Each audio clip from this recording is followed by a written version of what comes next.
ಎಲ್ಲರಿಗೂ ಯೂಟ್ಯೂಬ್ ಚಾನಲ್ಗೆ ಸ್ವಾಗತ. ಈ ಒಂದು ವಿಡಿಯೋದಲ್ಲಿ ನಾವು 5ನೇ ತರಗತಿ ಪ್ರಥಮ ಭಾಷೆ ಕನ್ನಡ ಪಾಠ 5 ಪಂಜರ ಶಾಲೆ ಇದರ ಪ್ರಶ್ನೋತ್ತರಗಳನ್ನು ನೋಡೋಣ. ಪದಗಳ ಅರ್ಥ: ಖಗ ಪಕ್ಷಿ, ತರ್ಕ 6 ದರ್ಶನಗಳಲ್ಲಿ ಒಂದು, ಪುರಾಣ ಹಿಂದಿನ ಕಾಲದಲ್ಲಿ ನಡೆದು ಹೋದ ಕಥೆ, ಪ್ರಜ್ಞಾವಧಾನಿ ತಿಳುವಳಿಕೆ ಹಾಗೂ ಸ್ಮರಣೆ ಶಕ್ತಿಯುಳ್ಳವನು, ಮಧುಫಲ ಸಿಹಿಯಾದ ಹಣ್ಣು, ಮೃಗ ಪ್ರಾಣಿ, ರಕ್ಷಕರು ಕಾಪಾಡುವವರು, ವಿದ್ಯಾವಸಂತ ವಿದ್ಯಾವಂತ, ವಂದಿಮಾಗಧರು ಸ್ತುತಿ ಪಾಠಕರು, ಹೊಗಳು ಭಟ್ಟರು, ಶುಕ ಗಿಳಿ. ಅಭ್ಯಾಸ: ಕೆಳಗಿನ ಪ್ರಶ್ನೆಗಳಿಗೆ ಉತ್ತರಿಸಿ. ಮೊದಲನೆಯ ಪ್ರಶ್ನೆ: ಗಿಳಿಮರಿಯು ಏನನ್ನು ತಿನ್ನಲು ತನ್ನ ಬಳಗವನ್ನು ಕರೆಯಿತು? ಉತ್ತರ: ಗಿಳಿಮರಿಯು ಮಧುಫಲ ತಿನ್ನಲು ತನ್ನ ಬಳಗವನ್ನು ಕರೆಯಿತು.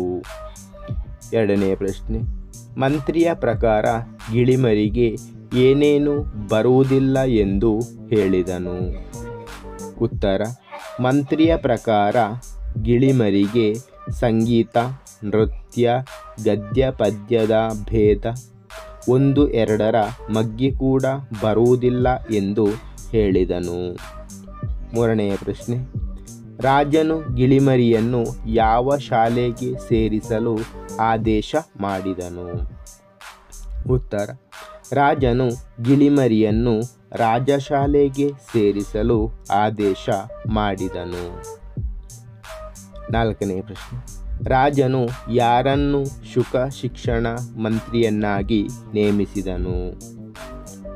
ಉತ್ತರ: ರಾಜನು ತನ್ನ ಅಳಿಯನನ್ನು ಶುಕ ಶಿಕ್ಷಣದ ಮಂತ್ರಿಯನ್ನಾಗಿ ನೇಮಿಸಿದನು. ಐದನೇ ಪ್ರಶ್ನೆ: ರಾಜನು ಗಿಳಿಮರಿಗೆ ಏನನ್ನು ಕಲಿಸಬೇಕು ಎಂದು ಹೇಳಿದನು? ಉತ್ತರ: ರಾಜನು ಗಿಳಿಮರಿಗೆ ಸಭ್ಯತೆ, ಶಾಸ್ತ್ರ, ವ್ಯಾಕರಣವನ್ನು ಕಲಿಸಬೇಕು ಎಂದು ಹೇಳಿದನು. ಮುಂದಿನ ಭಾಗ: ಕೆಳಗಿನ ಪ್ರಶ್ನೆಗಳಿಗೆ 2-3 ವಾಕ್ಯಗಳಲ್ಲಿ ಉತ್ತರಿಸಿ. ಮೊದಲನೆಯ ಪ್ರಶ್ನೆ: ಗಿಳಿಮರಿಯ ಬಗೆಗೆ ಮಂತ್ರಿಯು ರಾಜನಿಗೆ ಏನು ಹೇಳಿದನು?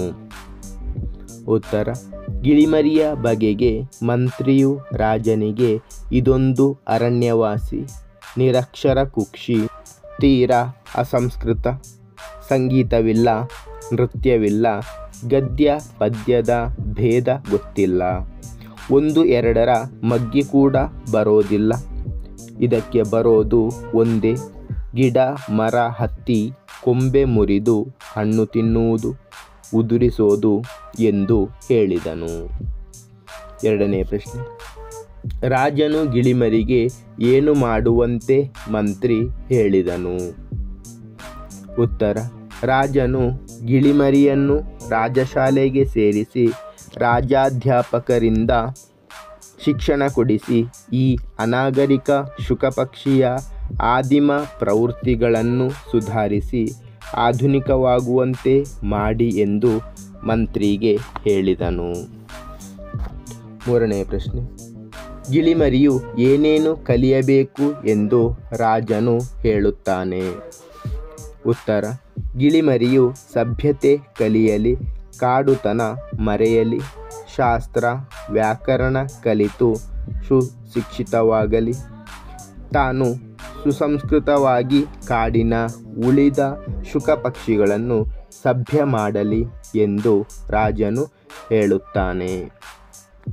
ನಾಲ್ಕನೇ ಪ್ರಶ್ನೆ: ರಾಜನ ಅಳಿಯನು ಏನೆಂದು ನಿವೇದನೆ ಮಾಡಿದನು?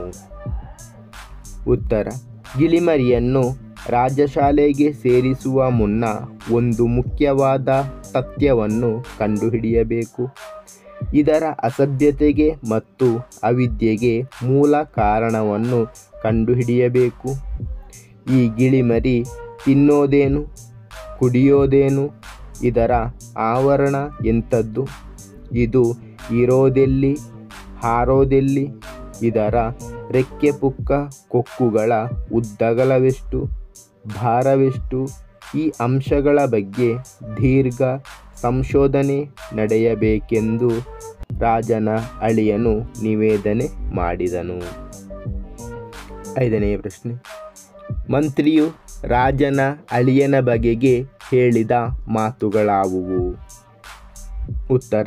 ಮಂತ್ರಿಯು ರಾಜನ ಅಳಿಯನ ಬಗೆಗೆ ಯುವರಾಜ ಅಳಿಯ ದೇವರು ಮಹಾಪ್ರಭಾವಶಾಲಿಗಳು, ದೇಶ ಕೋಶ ಸುತ್ತಿ ಬಂದವರು, ವಿದೇಶಗಳಿಂದ ಪದವಿಗಳನ್ನು ಹೊತ್ತು ತಂದವರು, ಕಾಂಬೋಜ ದೇಶದಲ್ಲಿ ಪ್ರಾಣಿಶಾಸ್ತ್ರ ಪಕ್ಷಿಶಾಸ್ತ್ರ ಪಾರಂಗತರಾದವರು, ಇವರಿಗೆ ಶುಕ ಶಿಕ್ಷಣದ ಭಾರವನ್ನು ವಹಿಸಿಬಿಡಬಹುದೆಂಬ ಮಾತುಗಳನ್ನು ಹೇಳಿದನು.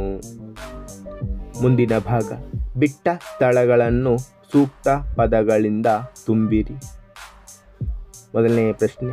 ಬನ್ನಿ ಬನ್ನಿ ಡ್ಯಾಶ್ ತಿನ್ನಿ ಬೇಗ ಹಾರಿ ಬನ್ನಿ. ಉತ್ತರ. ಮಧುಫಲ. 2ನೇ ಪ್ರಶ್ನೆ. ಈ ಅಸಭ್ಯ ಡ್ಯಾಶ್ ಯನ್ನು ರಾಜಶಾಲೆಗೆ ಸೇರಿಸತಕ್ಕದ್ದು. ಉತ್ತರ. ಪಕ್ಷಿ. 3ನೇ ಪ್ರಶ್ನೆ. ತಾನು ಸುಸಂಸ್ಕೃತವಾಗಿ ಕಾಡಿನ ಉಳಿದ ಡ್ಯಾಶ್ಗಳನ್ನು ಸಭ್ಯ ಮಾಡಲಿ. ಉತ್ತರ. ಶುಕ ಪಕ್ಷಿ. 4ನೇ ಪ್ರಶ್ನೆ. ಅಳಿಯ ರಾಜ, ಇಂದಿನಿಂದ ನೀನು ಡ್ಯಾಶ್ ದ ಮಂತ್ರಿ. ಉತ್ತರ. ಶುಕ ಶಿಕ್ಷಣ. 5ನೇ ಪ್ರಶ್ನೆ. ಒಂದು ಪಕ್ಷಿಯ ಡ್ಯಾಶ್ ದಲ್ಲೂ ರಾಜನ ಆಸಕ್ತಿ ಎಷ್ಟಿದೆ ಎನ್ನುವುದು. ಉತ್ತರ. ಶಿಕ್ಷಣ. ಭಾಷಾಭ್ಯಾಸ. ಈ ಕೆಳಗಿನ ಪ್ರಶ್ನೆಗಳಿಗೆ ಉತ್ತರಿಸಿ. 1ನೇ ಪ್ರಶ್ನೆ. ಪ್ರತ್ಯಯಗಳು ಎಂದರೇನು? ಉತ್ತರ. ವಾಕ್ಯರಚನೆಯ ಸಂದರ್ಭದಲ್ಲಿ ನಾಮ ಪ್ರಕೃತಿಗಳು ಪಡೆಯಬೇಕಾದ ಅರ್ಥ ವಿಶೇಷಗಳನ್ನು ತಂದುಕೊಡಲು ಸಹಾಯ ಮಾಡುವ ಕಾರಕಗಳಿಗೆ ಪ್ರತ್ಯಯಗಳು ಎನ್ನುವರು. 2ನೇ ಪ್ರಶ್ನೆ. ಇಂದ, ನಾನು, ಅಲ್ಲಿ, ಬೇಗ, ಗೆ ಇವುಗಳಲ್ಲಿ ಪ್ರತ್ಯಯಗಳನ್ನು ಆರಿಸಿ ಬರೆಯಿರಿ. ಉತ್ತರ. ಪ್ರತ್ಯಯಗಳು ಇಂದ, ಅಲ್ಲಿ, ಗೆ. 3ನೇ ಪ್ರಶ್ನೆ. ಮನೆ, ಕಲ್ಲನ್ನು, ನೆಲ, ಹೊಲ, ಶಾಲೆಯಲ್ಲಿ ಇವುಗಳಲ್ಲಿ ನಾಮ ಪ್ರಕೃತಿಗಳನ್ನು ಆರಿಸಿ ಬರೆಯಿರಿ. ಉತ್ತರ. ನಾಮ ಪ್ರಕೃತಿಗಳು ಮನೆ, ನೆಲ, ಹೊಲ. 4ನೇ ಪ್ರಶ್ನೆ. ಉ, ಅನ್ನು, ಇಂದ, ಅಲ್ಲಿ ಈ ಪ್ರತ್ಯಯಗಳನ್ನು ಕೆಳಗಿನ ನಾಮ ಪ್ರಕೃತಿಗಳಿಗೆ ಮಾದರಿಯಂತೆ ಹಚ್ಚಿರಿ. ಮಾದರಿ. ಮನೆ. ಮನೆ, ಉ, ಮನೆಯು. ಮನೆ, ಅನ್ನು, ಮನೆಯನ್ನು. ಮನೆ, ಇಂದ, ಮನೆಯಿಂದ. ಮನೆ, ಅಲ್ಲಿ, ಮನೆಯಲ್ಲಿ.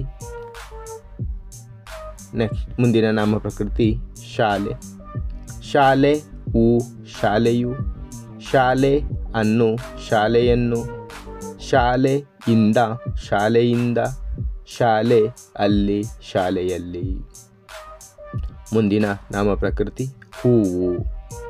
ಹೂವು, ಉ, ಹೂವು. ಹೂವು, ಅನ್ನು, ಹೂವನ್ನು. ಹೂವು, ಇಂದ, ಹೂವಿಂದ. ಹೂವು, ಅಲ್ಲಿ, ಹೂವಲ್ಲಿ. ಮುಂದಿನ ನಾಮ ಪ್ರಕೃತಿ ಪುಸ್ತಕ. ಪುಸ್ತಕ, ಉ, ಪುಸ್ತಕವು. ಪುಸ್ತಕ, ಅನ್ನು, ಪುಸ್ತಕವನ್ನು. ಪುಸ್ತಕ, ಇಂದ, ಪುಸ್ತಕದಿಂದ. ಪುಸ್ತಕ, ಅಲ್ಲಿ, ಪುಸ್ತಕದಲ್ಲಿ. ಮುಂದಿನ ನಾಮ ಪ್ರಕೃತಿ ಬಳೆ. ಬಳೆ, ಉ, ಬಳೆಯು. ಬಳೆ, ಅನ್ನು, ಬಳೆಯನ್ನು. ಬಳೆ, ಇಂದ, ಬಳೆಯಿಂದ. ಬಳೆ, ಅಲ್ಲಿ, ಬಳೆಯಲ್ಲಿ. ಮುಂದಿನ ನಾಮ ಪ್ರಕೃತಿ ಹುಡುಗ. ಹುಡುಗ, ಉ, ಹುಡುಗನು. ಹುಡುಗ, ಅನ್ನು, ಹುಡುಗನನ್ನು. ಹುಡುಗ, ಇಂದ, ಹುಡುಗನಿಂದ. ಹುಡುಗ, ಅಲ್ಲಿ, ಹುಡುಗನಲ್ಲಿ. ಮುಂದಿನ ನಾಮಪ್ರಕೃತಿ ರೈತ. ರೈತ ಉ ರೈತನು, ರೈತ ಅನ್ನು ರೈತನನ್ನು, ರೈತ ಇಂದ ರೈತನಿಂದ, ರೈತ ಅಲ್ಲಿ ರೈತನಲ್ಲಿ. ಧನ್ಯವಾದಗಳು. ಇಷ್ಟವಾದರೆ ಲೈಕ್ ಮಾಡಿ, ಶೇರ್ ಮಾಡಿ. ಹೆಚ್ಚಿನ ವಿಡಿಯೋಗಳಿಗಾಗಿ ಚಾನಲನ್ನು ಉಚಿತವಾಗಿ ಸಬ್ಸ್ಕ್ರೈಬ್ ಮಾಡಿ.